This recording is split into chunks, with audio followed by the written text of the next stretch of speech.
So I think let me go to the introduction first. I do see more people are joining this webinar now.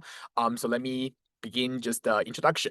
So yeah, my name is Dennis. I'm the lead of Think Academy middle school program. I graduated from Duke University with a quantitative finance degree, and also I have 8 years of study experience in the US. So when I was a student, I also had a perfect score in SAT and also AP, GRE Maths, and also now I have been teaching at Think Academy for 4 years already.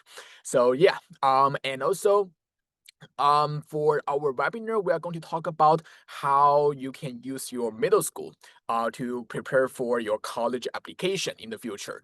So I'm pretty sure that most of you guys are in grade 5 or grade 6, or like just most probably in middle school, right? So you can type your grade level in the chat first, so that I can know some more about you guys. So you can type your grade level in the chat. Okay, so we got a 6th grader, 7th grader, 4th grader, 5th grader. Okay, yeah, so I think we are around like 5th and 6th grader, right? So we are going to, I'm sure that this webinar is going to help you guys a lot to know what's ahead of us and also what we should do. So as you can know, the middle school could be very different from middle school, right? Like elementary school from middle school. So for example, like the learning styles and also how you can balance your extracurriculars with your classwork, and also about just the social environment, and also probably just like how you become more mature from a kid to finally a teenager, right? So here will be just a few things that you are experiencing, or maybe you have already gone to middle school. So in elementary school, we will find the courses to be easy, and then there will be also less homework, less burden, and also you can like explore different interests without having the pressure to succeed. In a sense. And also you can see your parents, or like the parents here will play a very important role to help our kids to succeed in different areas. But what happened when we go to middle school then? So middle school will be a huge jump, first of all, in terms of the courses. So the courses will become more challenging with also a clear learning goal. So for example, you can see from math, science, social studies, and also the other topics, we are going to not just go like very general to all the ideas, but for example in math we are going to learn like pre-algebra, algebra 1, geometry, and all these topics. And also for like different science topics, we will also became more focusing on the different subjects like biology, which is kind of like the earth science, and also we have the physics and chemistry, which is more like a physical science. So for all of these like areas, we are going to be more focusing on the specific topics. And also we have the middle school like students will also spend more time in their homework assignments as well. So you can see that for the for this one right here, we are like spending like maybe 1 hour plus in doing the homework assignments in middle school, whereas maybe in elementary schools we typically spend less than one like just hour to do all this like the homework, right? And also you can see on the left hand side, I have a screenshot of how the middle school homework will be like, even though this will be just a very simple problem, maybe from grade 6. But you can see for a simple problem, we are going to spend more time just to writing all the solutions. So this will be another aspect. And also in terms of activities and also extracurriculars, our middle schoolers will also find more options available to try different kinds of activities. So for example, if you're doing sports or if you are playing like some instruments, you will likely to do like few contests, right? When you are in middle school. And also if you look at like what your school will offer, there will also be more club and also activities that you can choose from, and you can also spend some time on that. So you can see from elementary school to middle school is a very huge jump. And definitely we have a lot of things going on here, right? So we have so many changes. So one thing that you should know about is the middle schoolers will need a plan to organize everything and also just be able to succeed, right? So if you are about to enter middle school, or if you like say from grade 5, or if you are going to enter middle school like to grade 6, then this will be a perfect webinar for you guys to know what you are supposed to do in middle school. Okay, so in today's webinar, we are going to more focused on the college application perspective to give you guys more idea on what I'm supposed to do in middle school that can help me in the long run and also to succeed in college application. And the second thing will be about like just for the middle school, like things how we can contribute to the different college admission factors. And lastly, we know that the placement test and also the accelerated math track will be very important. So I will also share with you guys how you can better study for those accelerated math track. Okay. So yeah, that will be just all the outlines here, and then we can finally get started in the college admissions factors. So I'm not sure if you guys have like any siblings or have you applied to college before. Do you guys know what you should maybe submit or include in your college application? Can you guys maybe list a few like application factors in the chat? So anything you can think about.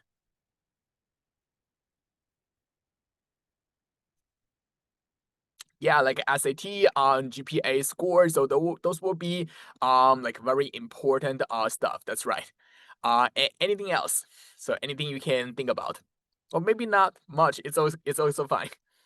I know it's still maybe a couple years ahead of you to consider college application, but just to give you some idea, yes, extracurriculars or activities will be very important, and personal statement, clubs, yes, all of this will be very important, right? So we know that the whole college application process could be very stressful.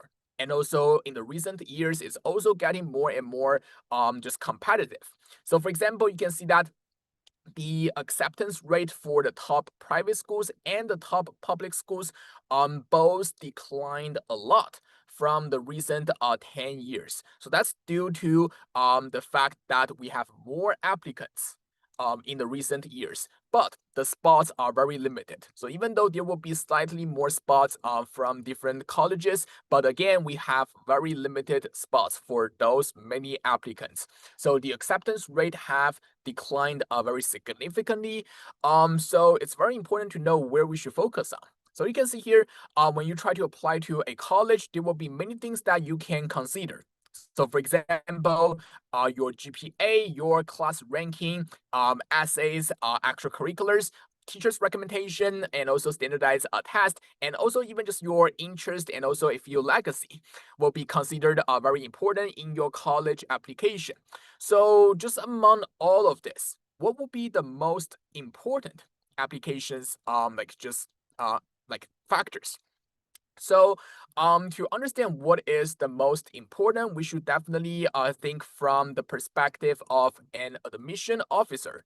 So, the whole process is what we call a holistic review, which means that the admission officer will score each factor and use the total score to kind of determine the admission results. And of course, the score here is kind of like a metaphor to show the whole process. But basically, you can break down all the factors into two parts. We have the academic and also we have the non-academic. So this will be the two major parts. And the key to getting into the best college is to focus on your academics first. So I know this might sound a little maybe not something you can expect, but I will explain why academics will be the most important. So for example, I have this data from a lot of like prestigious colleges in the US. And basically the tables here show how important they treat different kinds of the college application factors. So for example, this will be a table from Brown University. So they will consider basically just all the academic results to be very important, except for the standardized test scores, because this will be still having some impact from the COVID. So we have like some test optional, like and also test blind going on. So recently the SAT, ACT, they are less important than what they were before the COVID, but it's getting more and more important recently as well. But you can see in terms of the non-academic, only the talent, ability, and also your personal qualities will be very important. But other than that, the extracurriculars is only important, and also for all the other stuff, they will just be considered, and they are not the very important factors. And the same situation will also apply to Stanford, which is also a very good private college on the West Coast. So you can see that Stanford actually consider all the academic factors to be very important, right? So that means if you want to really focus or just to prepare for the college application, definitely your academics will be the most important things that you should consider. So if we now also look more in details about the different academic factors, first we have the GPA, right, which is the unweighted GPA, and that's going to be like the traditional scoring method, which is about like on a letter grade. So if you got a letter grade of A, you will have a 4.0 GPA, which is something we mentioned a lot. And if you have a less letter grade, like for example A minus, B plus, then you will have also a less GPA.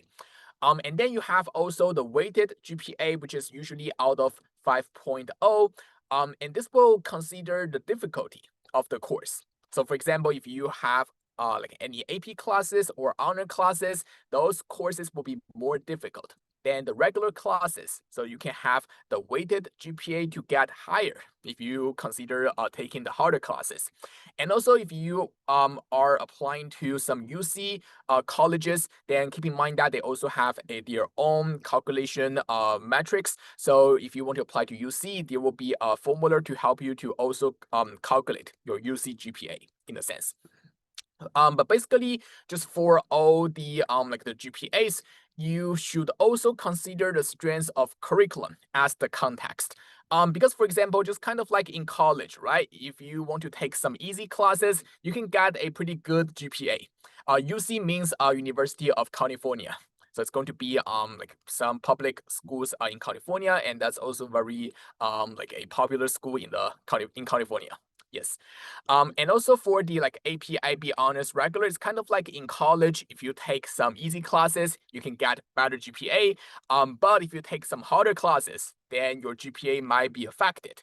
So if you also want to apply to top colleges, in addition to a good GPA, you should also have a good strength of curriculum that shows that the kids are challenging themselves by taking the hardest courses they can take possible.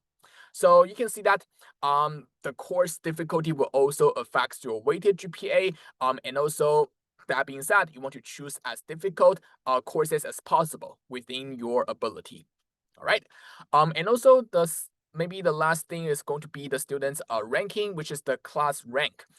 This will very be straightforward. So it's going to be a ranking among all the students in the class. So for example, if you are in the top 10% or if you are in the top 20%, you will have a ranking.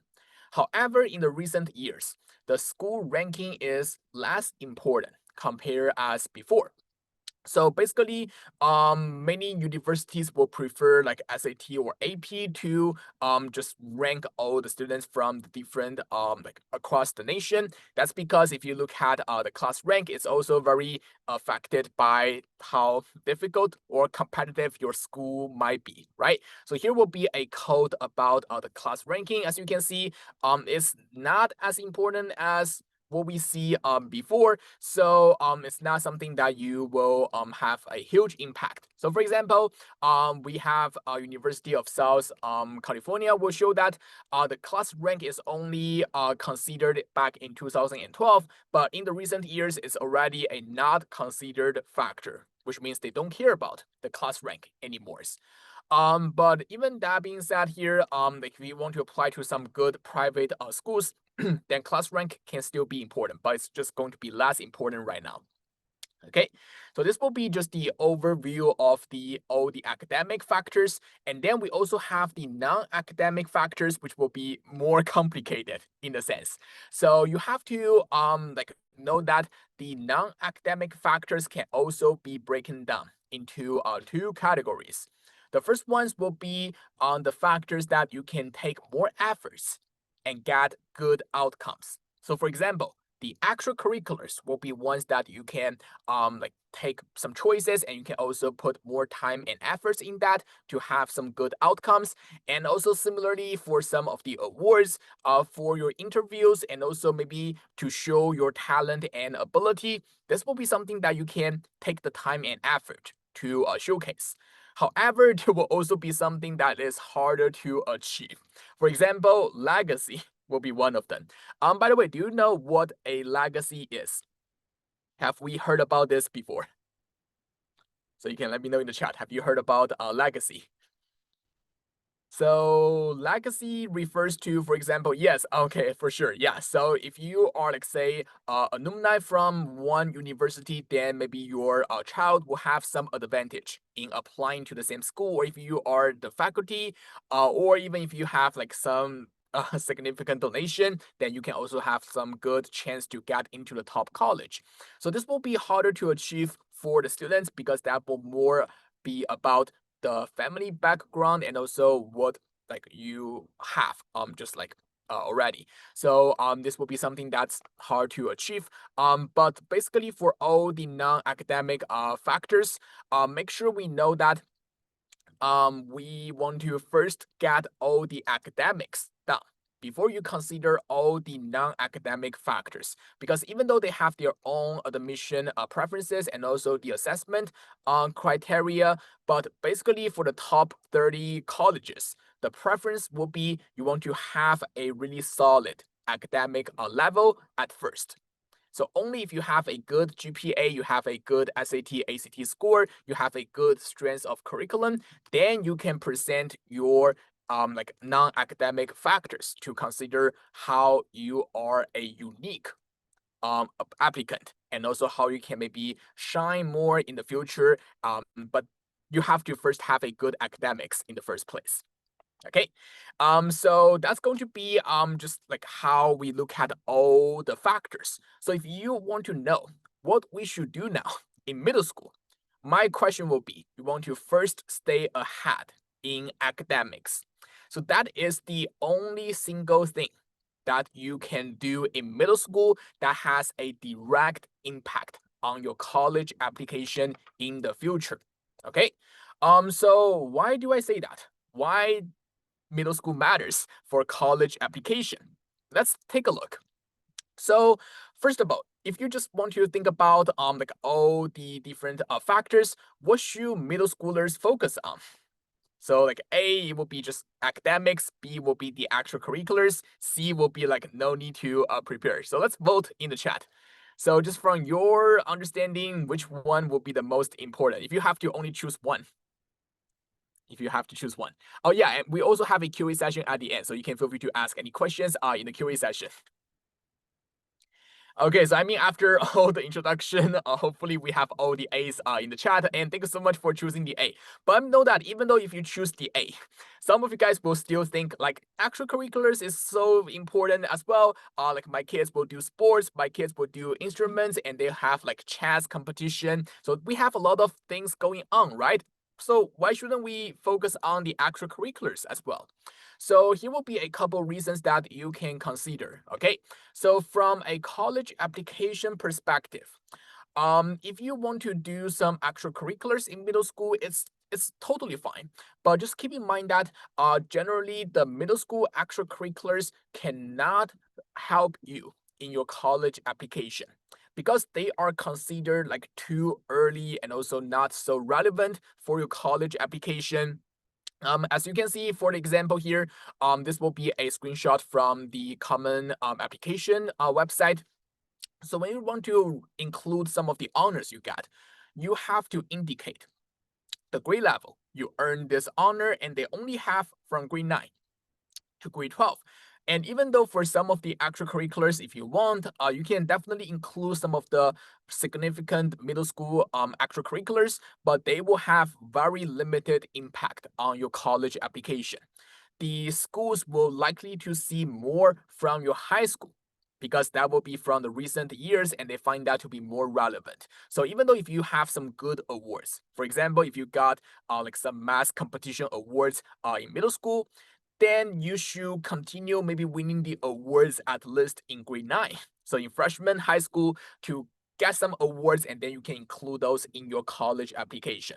Okay, so even though I'm not saying that it's totally useless, but I just say that if you want to get some like good awards, you should still participate in the activities at least in grade 9 to grade 10 to be able to include those in your college application. So for the extracurriculars, you don't have to stress yourself to really get some awards. The most important thing is that you should narrow down to about 2 to 3 major interests before entering high school.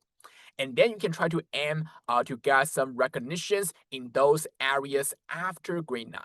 So that's going to be a better pathway to get some extracurriculars done for the college application.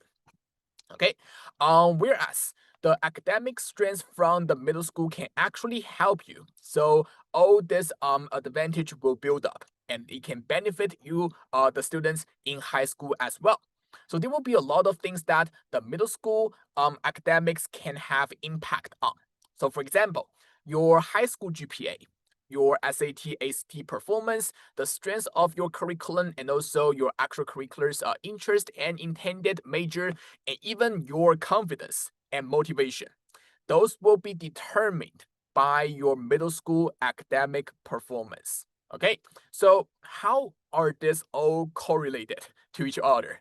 So let's take a look on maybe the high school GPA first.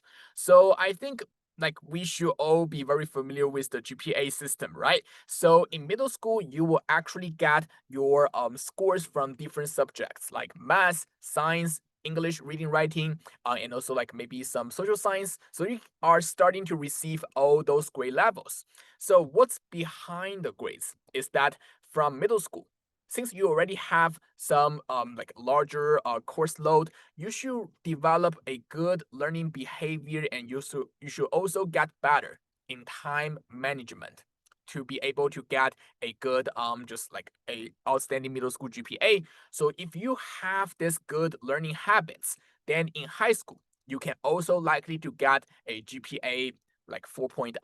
So what's most important is that you want to get better on your middle school GPA, and the thing is you want to like do this by having a good or better learning behavior and also time management. And speaking of the direct impact, we know the SAT and ACT, they will just be some standardized testing. So the way it's getting scored is by looking at the national norm. So they want to look at like for the percentage, whether you are better than the other kids like in the whole nation. So for example, a typical good score like about 1450 or above is going to be 99 percentile already in the US. So if you take a look on the equivalent GPA, it's going to be a A+ level for the whole nation as well. So you can see if you have a good GPA, then when you are about to take the SAT or ACT in the future, then you are also likely to get a better result. This is one of the reasons that maybe some kids wouldn't need to prepare for a longer time and they can get a good score.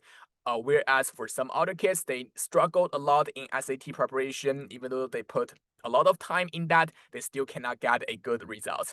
Okay, but the way you study, the way you understand all the topics will be very important for the like the high school success. The other thing is about the strengths of the curriculum. So we know that in middle school, there will be math placement test, and also there will be different kinds of the math tracks available. So even though in middle school it doesn't sound like a huge difference, right? Like we have the accelerated, we have even a fastest track available. However, in high school, the course selection will actually depend on like the middle school math classes you are taking. So if you can enter the double accelerated math track, which means like if you can start pre-algebra in grade 6 and then you can start algebra 1 in grade 7, that means you are able to get access to at least 6 of the STEM APs in high school, compared with only like 2 STEM AP in your regular track. That's simply because if you want to get AP math courses, you have to first pass all the other math courses beforehand. So like algebra 2, pre-calculus, you have to pass them before you can take AP calculus. And also for the AP science courses, if you want to take like AP physics, which requires algebra 2. So you still want to finish algebra 2 before you can take AP physics. So for all the STEM AP, they have to rely on your math progress from the middle school. Okay, and this will also be like backed by a lot of our Think Academy graduates. So we actually have done a couple like interviews in the past months. So for example, Ava, which will be a Think graduate entering University of Chicago this year. She mentioned that in grade 6 she had the option to take a just a placement test and be able to get into pre-algebra in grade 6 and also algebra 1 in grade 7 and geometry in grade 8. And she also reflected that she was able to take so many AP classes in high school just because she can accelerate it in middle school. And then she can get all the prerequisites over and then she can take whatever courses she wants to take. And also another thing is that the reason she can take all these courses and she has all the flexibility and also even have the willingness to take those courses, well, because she got like ahead in middle school for all this preparation. And also another of our graduates will also can a kid take SAT at middle school, not the middle school level, maybe in high school, because the SAT will also the like colleges will also like to see the recent SAT, so you can maybe take the SAT around grade 9 and grade 10 to just get ready for the SAT. Yes, and also another of our graduate like Sabrina, who will be entering UC Berkeley this year, also mentioned how important she thinks about the acceleration. I think Sabrina's case is very like important because she actually told us that she felt more confident and also capable of doing this challenging coursework after she can like enter the mass placement test. So I think this will be like some of the good examples on how important the mass placement test will be. All right. Yeah, so this will be just some of the examples right here. So you can see from all of this informations and also from the examples, if you want to stay ahead academically in middle school, then the best thing you can do is to pass the mass placement test, and also you can enter the accelerated track, because only if you do this, your kids will be better getting a good GPA and also be able to take more challenging courses, and kids will also feel more and more confident and they will feel very accomplished that they are able to learn some of the harder topics. So by the years of high school, the kids will be motivated and they will say, hey, I'm already good at math, so I can definitely take more responsibilities and I can also take more like extracurriculars. I can do much better since they're already on this fast track, right? So this will be the whole logic of the mass placement exam, and apparently they will all begin from around grade 5 to grade 6. So that's why I said it's very important to just to know what we should do before we enter middle school, even to know what's ahead of us. So here you can see that the mass placement test process will be kind of complicated. So I will also explain this in details. So you can see that at first in elementary school, we don't have any different math tracks, right? I think that's the case for most of you guys. So we don't have any like different tracks available. But when you are about to enter grade 6, there will be a mass placement test. So for all the middle schoolers in the webinar, have you guys taken the mass placement test yet? You can type yes or no in the chat. So if you are in middle school or if you are about to enter middle school like grade 6, have you taken the placement test yet? Not yet? Or maybe some of you guys did.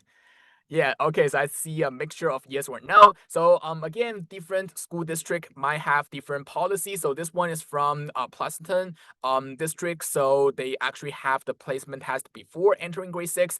But I also know that yes, so the mass placement test will be mostly available in public school. So in some smaller private schools, they might not have like different courses since they have smaller student population. So for the public schools, it will be much more common actually. But I know that some of the private school like Basics and also for like Stratford, I think they also have different math tracks in private schools. So it just depends. Yeah. And also like in Irvine, the kids will actually take the math placement test before they enter grade 7. So the exact timing could be different. But if you are attending a public school, then nearly 99% cases that I have seen before will have the math placement test and you will be entering the different math track. So you can see if we take this one as the example, in grade 6, you will have the option to advance to like either math 6 or you will be able to take the math 6 and 7. Which is going to be the bottom line over here. And this will be what we call the double accelerated math track. Because you can see in grade 7 and in grade 8, there will be 3 different tracks available. The first one is the regular math track. So you can see it's the standard typical pathway. If you are in grade 7, you take math 7. If you are in grade 8, you take math 8. If you are in grade 9, you can take algebra 1, right? That will be more of a standard pathway.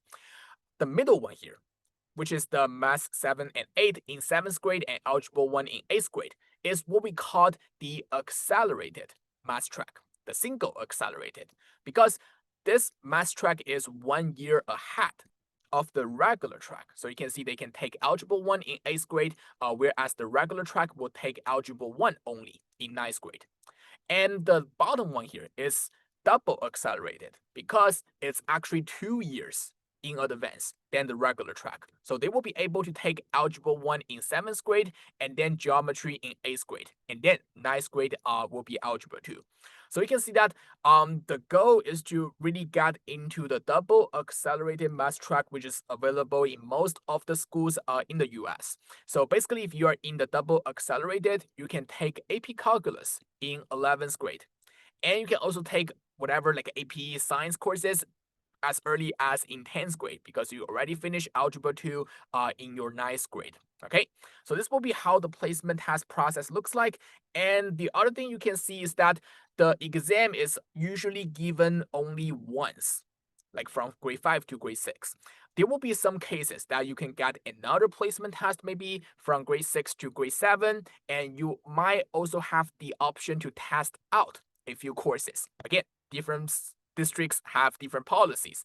But if you have the chance, I would say that just to really get the chance and study hard and be able to pass the placement test at once. That would be the most efficient choice.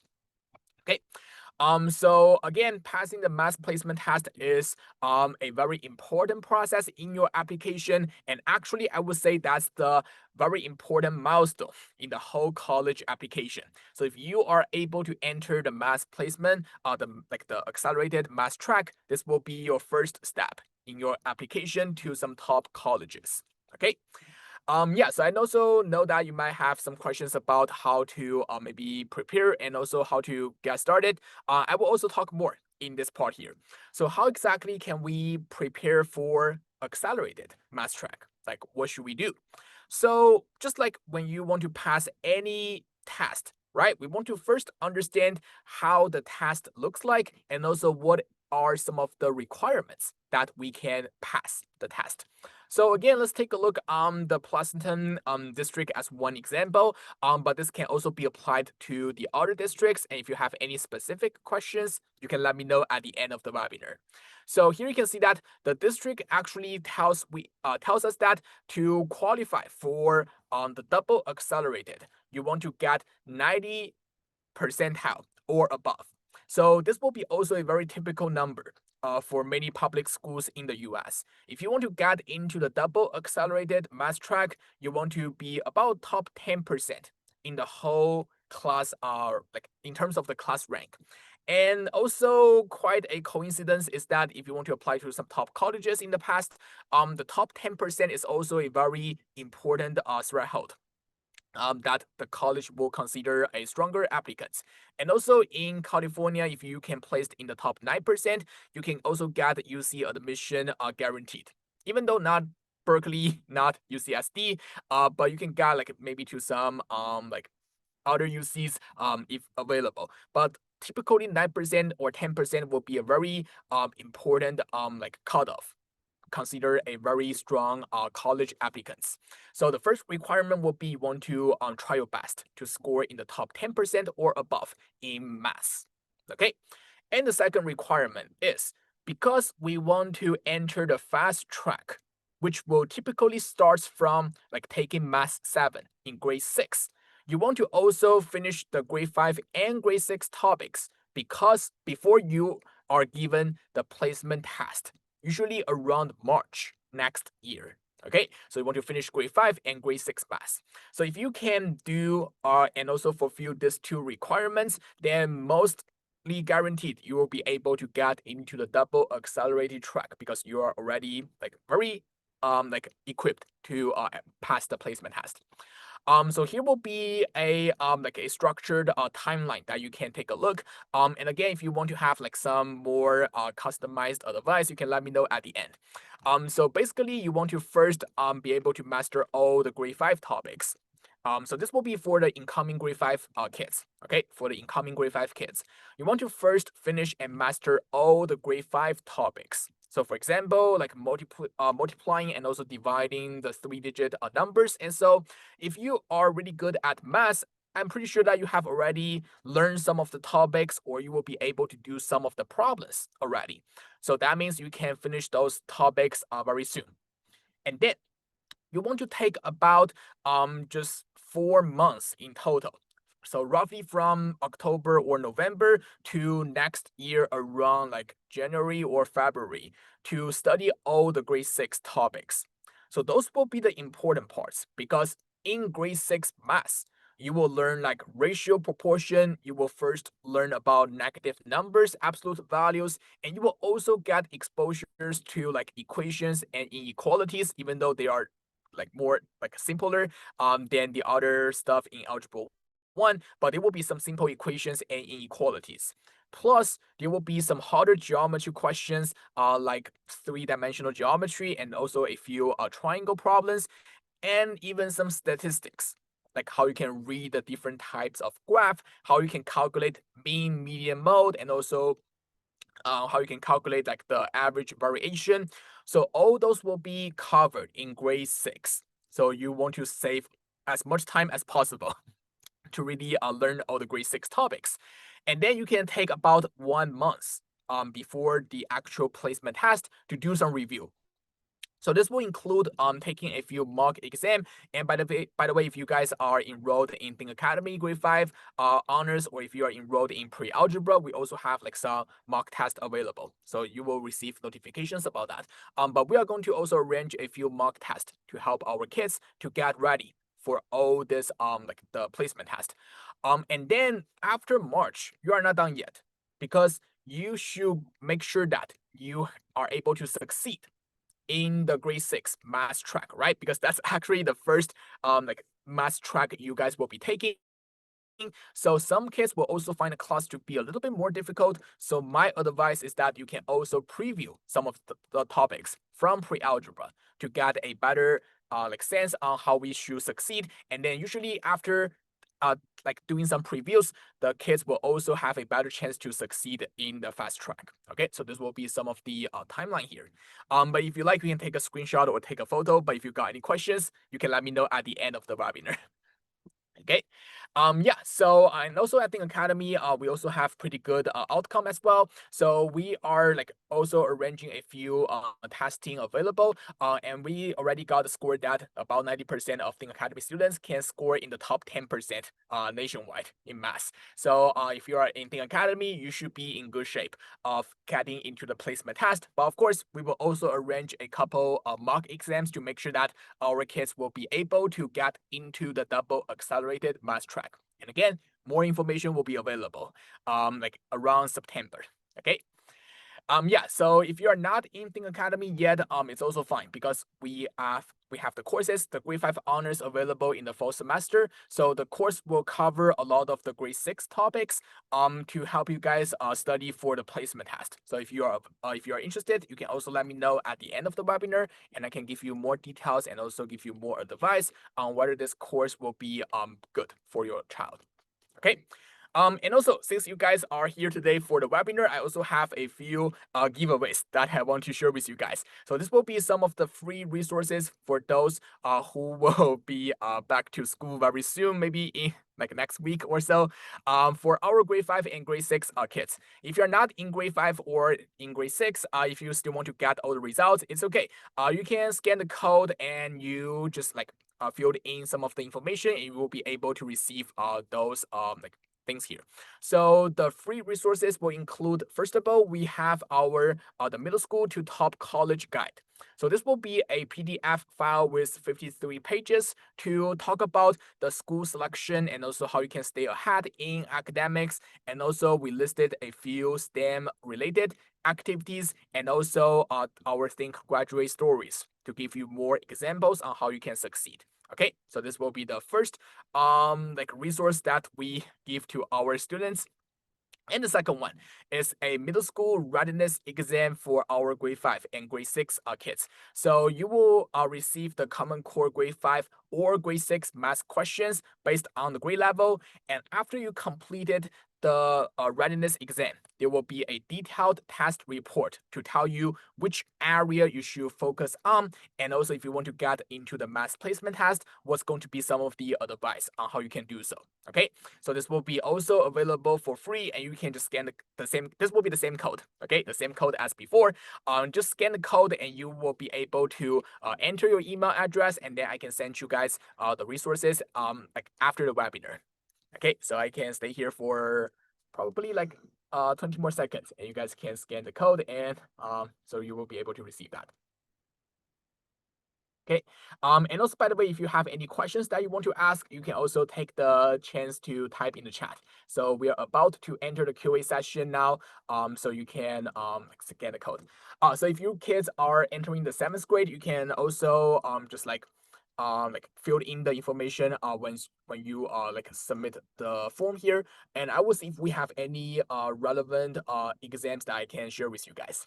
Okay, no problem. So you can just like yeah, just type in the grade level and I can give you the relevant exam.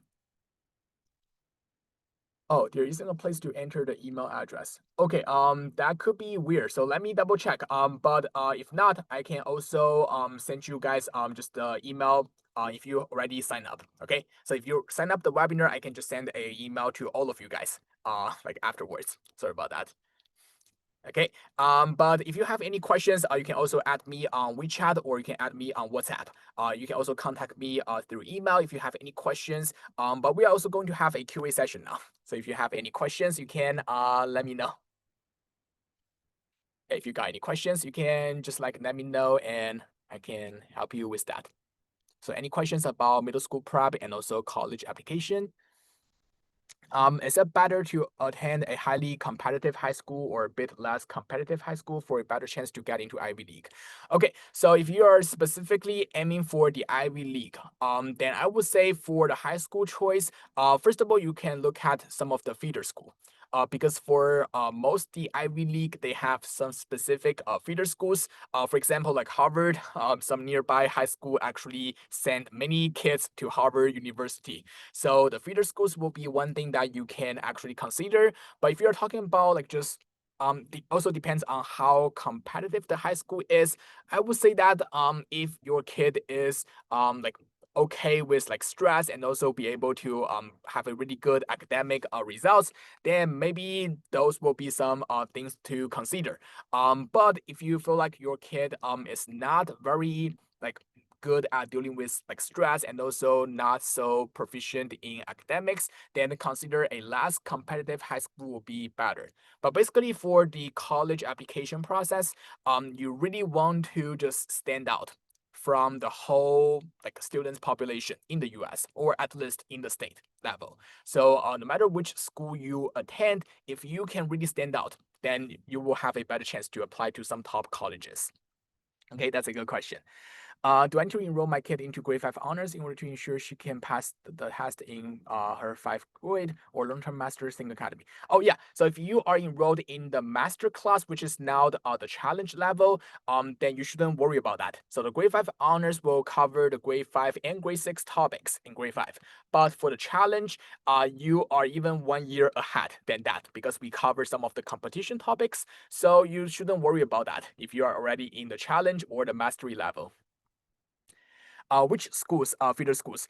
So there will be a couple. So also depending on the Ivy Leagues, but they are mostly on the East Coast. Yeah. So if you are interested, you can also type the college and also the feeder schools. There will be a lot of option like informations online. So you can also search that. Like any schools you want to know, you can search the school name and the feeder school to see which schools will be the ones. Are there other subjects like math to have placement tests and able to unlock more AP courses if performing well in placement test? Okay, that's a good question. So, math is actually the only subject that has different pathway in middle school. So I know that some middle schools will have different tracks for science courses. But that would just be for science only, and it doesn't do much, I would say, compared with math, because math you are able to get 2 years in advance than the other kids. And also if you want to get like some other AP courses like AP History or AP English, those will have more flexibility actually because they have less prerequisite. If you want to take AP History classes, I know some schools will allow kids to take AP World History in grade 9. And there may be some other AP histories in grade 10 and grade 11. And also for English writing, you can take some AP courses in grade 10 or grade 11. They generally don't have much prerequisite. So you have the flexibility to take any one of the APs. Yeah.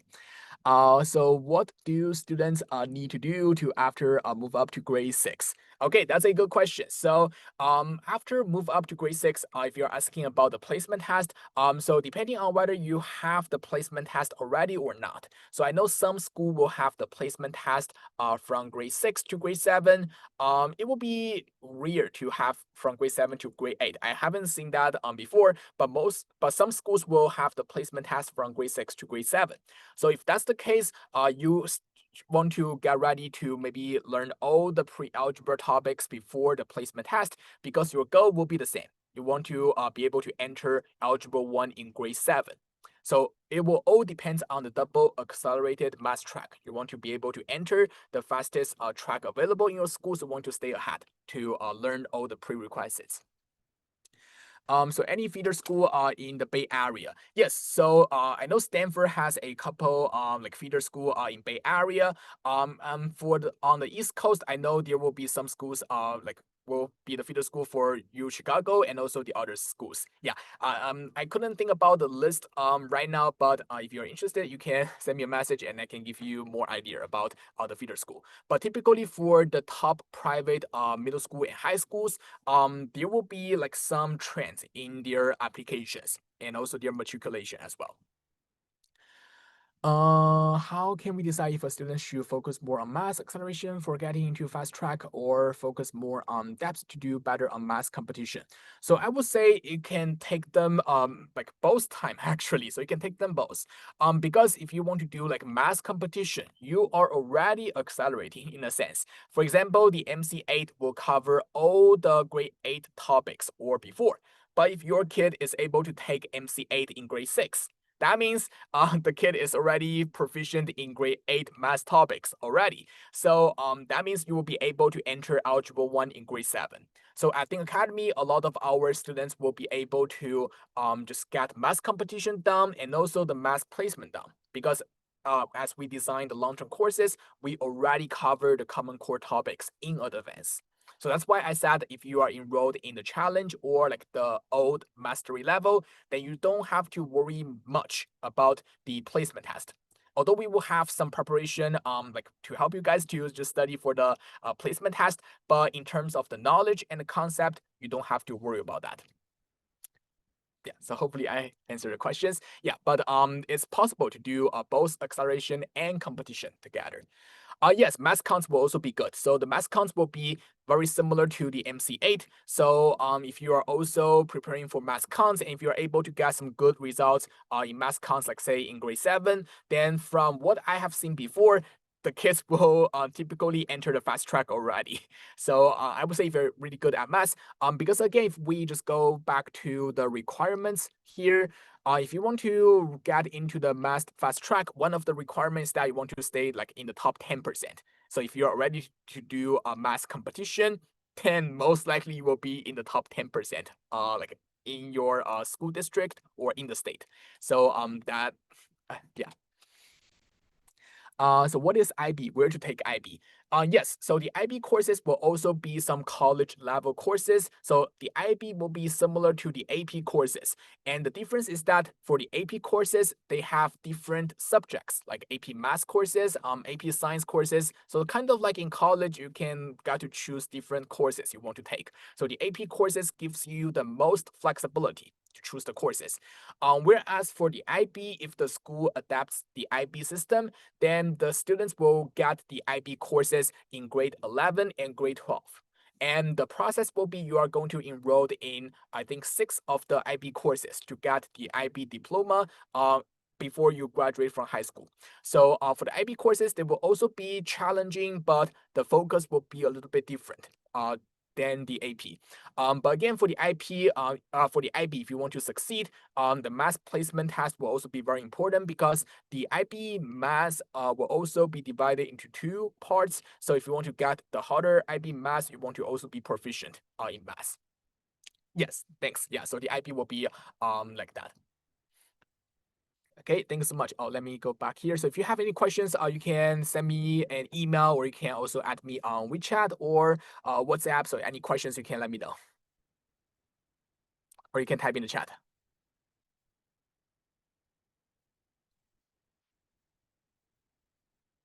All right. Okay, thank you so much. So again, if you have any questions, let me know. And sorry about the like the form over here. But I will send you guys the follow-up email so that you can fill in your request, and I can send you the free resources as well. Okay, you're welcome. Thanks so much to help. Okay, bye guys. See you guys next time. And also, I will send the playback as well. So if you join midway, I can send you the playback. All right, thanks so much. Bye.